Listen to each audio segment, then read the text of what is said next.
Hello friends, welcome to our channel. சூடான சாதத்தோடு சாப்பிட்ற மாதிரி ஒரு தேங்காய் துவையல் ரொம்ப சூப்பராக, ரொம்ப சிம்பிளாக எப்படி செய்யுதுன்னு பார்க்கலாம் வாங்க.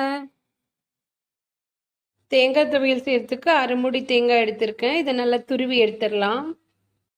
3 ஸ்பூன் வெள்ளை உளுந்து, ஒரு 5-6 காஞ்ச மிளகாய், கொஞ்சம் புளி, ஒரு அரை ஸ்பூன் சீரகம், இதெல்லாம் எடுத்துக்கலாம். இந்த மிளகாய் ரொம்ப காரமாக இருக்கும், அதனால நான் 5-6 மிளகாய் சேர்த்துருக்கேன். உங்கள் காரத்துக்கு தகுந்த மாதிரி நீங்கள் மிளகாய் எடுத்துக்கலாம். ஒரு வானலில் எண்ணெய் சேர்த்துடலாம். எண்ணெய் காஞ்சதும் ஒரு ஸ்பூன் கடுகு உளுத்தம் பருப்பு, நம்ம எடுத்து வச்சுருக்க உளுந்தையும் இதோடையே சேர்த்துடலாம்.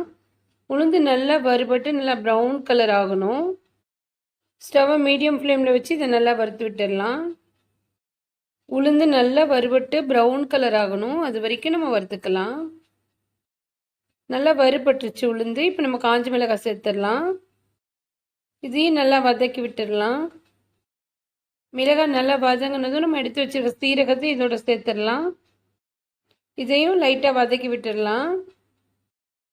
எல்லாமே நல்லா வதங்கிருச்சு. இப்போ நம்ம துருவி எடுத்து வச்சுருக்க தேங்காவை இதோட சேர்த்துடலாம். தேங்காய் சேர்த்ததுக்கப்புறம் லைட்டாக வதக்குனா போதும். ஒரு 2 நிமிஷம் இதை வதக்கி விட்டுடலாம். கூடவே கொஞ்சமாக புளி சேர்த்துடலாம். தேங்காய் சேர்த்ததுக்கப்புறம் ரொம்ப நேரம் வதக்க வேண்டாம். புளி சேர்த்து ஒரு 2 செகண்ட் வதக்கிட்டு நம்ம ஸ்டவ் ஆஃப் பண்ணிக்கலாம். நமக்கு துவையல் எவ்வளோ தேவையோ அந்தளவுக்கு தேங்காய், மிளகாய் இது எல்லாமே சேர்த்துக்கலாம். இது நல்லா ஆற வச்சிடலாம். இது நல்லா ஆறுனதும் ஒரு மிக்சி ஜாரில் சேர்த்துடலாம். கூடவே இந்த துவையலுக்கு தேவையான கல்லுப்பு இதோட சேர்த்துக்கலாம். கொஞ்சமாக தண்ணி சேர்த்து இதை நல்லா அரைச்சி எடுத்துக்கலாம். பாருங்கள், இந்த அளவுக்கு கொரப்பாக அரைச்சா போதும். ரொம்ப நைஸாக அரைக்கணும்னு அவசியம் இல்லை. இதுக்கு தாளிப்பு வேணும்னா சேர்த்துக்கலாம், நான் சேர்க்கலை. இதுக்கு தாளிப்பு தேவையில்லை. சூடான சாதத்தோடு அப்படியே பிசைஞ்சு சாப்பிட்டா ரொம்ப டேஸ்ட்டாக இருக்கும் இந்த தேங்காய் துவையல். ரொம்ப டேஸ்டான தேங்காய் துவையல் ரெடி ஆயிடுச்சு.